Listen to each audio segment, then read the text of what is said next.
রহমতুল্লাহি ওয়া বারাকাতুহু। আমরা একটা মোকালেমা পেশ করতে চলেছি। মোকালেমার মূল বিষয়বস্তু হলো আধুনিক যুগের পর্দা। আসসালামু আলাইকুম রহমতুল্লাহি ওয়া বারাকাতুহু। আরে বোন, তুমি ভালো আছো? ওয়ালাইকুম আসসালাম ওয়া রাহমাতুল্লাহি ওয়া বারাকাতুহু। আল্লাহর ইচ্ছায় ভালো আছি। আরে বোন, তুমি পর্দা করে কোথায় যাচ্ছ? তুমি জানো না আজ আমাদের গ্রামে জলসা, তাই আমি গজল বলতে যাচ্ছি। আরে তুমি যখন মেলায় যাও, ঘুরতে যাও, তখন তো কই দেখিনি তো পর্দা করতে। যারা বোকা তারা বেড়াতে যাওয়ার সময় পর্দা করে, আর মেলায় কত বন্ধুরা থাকে, তাদের সামনে যদি আমি পর্দা করি তাহলে তারা তো আমার সাথে কথা বলবে না। আর জলসায় কত হুজুরা থাকে, তাদের সামনে যদি আমি পর্দা না করি তাহলে তারা তো আমাকে খারাপ বলবে। আরে বোন, তুমি একই বলছো? তোমার জন্য এটা মোটেই ঠিক না। এটা কোনো মুসলমানের জন্য ঠিক নয়, এটা মহা বিপদ। কেন ঠিক নয়? আমি চাই আমার দাম সবার কাছে থাকুক। আর এখন তো আনন্দ ফুর্তি করার সময়, যেমন বলি তেমন চলি। আরে বোন, তোমার অপূর্ব কথা আমরা কাউকে বলি না।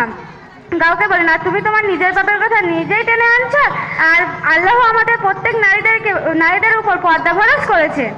আমি পর্দা করব না বলিনি তো, আমি বলেছি আমি যখন বুড়ি হব তখন আমি পর্দা করব। যখন আমি কোরআন তেলাওয়াত করি তখন আমি পর্দা করি, যখন আমি নামাজ পড়ি তখন আমি পর্দা করি, রমজান মাসে পর্দা করি, মৃত্যু বাড়ি গেলে পর্দা করি। এর চেয়ে বেশি আর কিছু করতে পারবো না। কত মেয়ে আছে মোটে পর্দা করে না, তাদের চেয়ে আমি অনেক ভালো। আরে বোন, আল্লাহ আমাদের পর্দা করতে বলেছেন।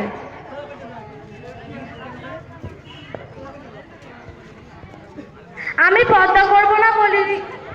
আরে বোন, তুমি এত এলেম গান কোথা থেকে শিখলে?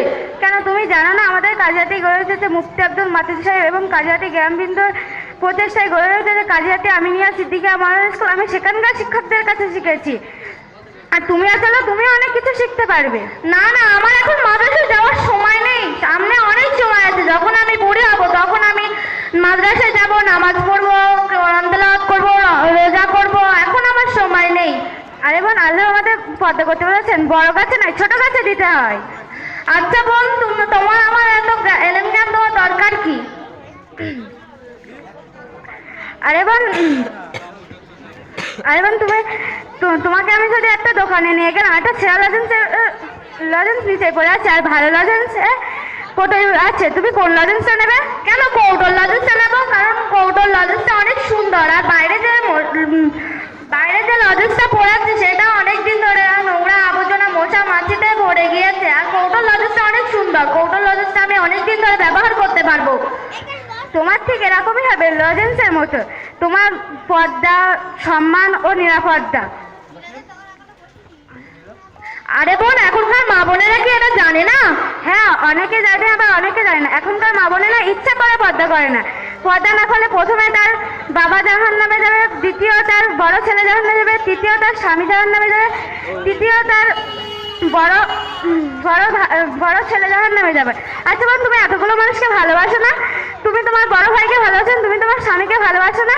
তুমি এতগুলো মানুষকে জাহান্নামে নিয়ে যাবে? না না, আমি ভুল করে ফেলেছি। আমার আব্বু যতই কষ্ট হোক না কেন, যতই বৃষ্টি হোক না কেন, কাজ করে যেত। আমি আমার আব্বুকে অনেক ভালোবাসি, আর আমার বড় ভাইকেও আমি খুব ভালোবাসি। আমি এতজনকে জাহান্নামে নিয়ে যেতে পারবো না। বোন, তুমি আমাকে ক্ষমা করো, আমার ভুল হয়ে গেছে। তুমি আমার কাছে ক্ষমা চাইতে পারো না, তুমি মহান আল্লাহ পাক রব্বুল আলামিনের কাছে ক্ষমা চাও।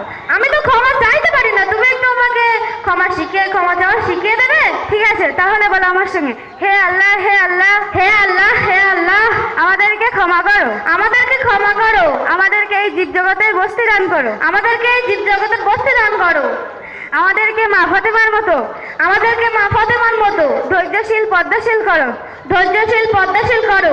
আমিন আমিন। আমি এই পদ্মার কথা আমি আমার বান্ধবীদের কাছে বলবো, যাতে তারাও আগামী দিনে এই পদ্মা করে। ঠিক আছে, এই বলে আমাদের মোকালেমা শেষ করছি। আসসালামু আলাইকুম।